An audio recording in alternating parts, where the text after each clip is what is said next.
আমরা জাস্ট এখন হোটেলে এসেছি। হোটেলে আসার পর জাস্ট না 1-1.5 ঘন্টা হয়ে গেছে, স্নান করলাম। আমরা এখন আছি 6200 ফুট ওপরে। Thank you universe for everything. Thank you so much যে এত সুন্দর দিনটা আজ আমি পেয়েছি। সন্ধ্যাবেলায় বাইরে বেরিয়েছি আমরা, এখন চা খাবো। একটা চা আর একটা কফি অর্ডার করা হয়েছে, দেখা যাক কিরকম খেতে লাগে। নালে ঘরে তো আমি ব্যবস্থা করেই এনেছি কফির জন্য। কি চিৎকার করছে এখানে, দেখা যাবে না।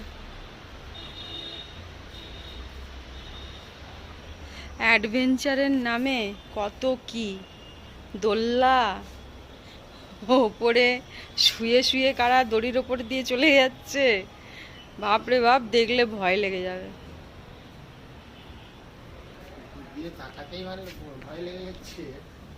তোমাদের রামদা খুব ভয় পেয়ে গেছিল।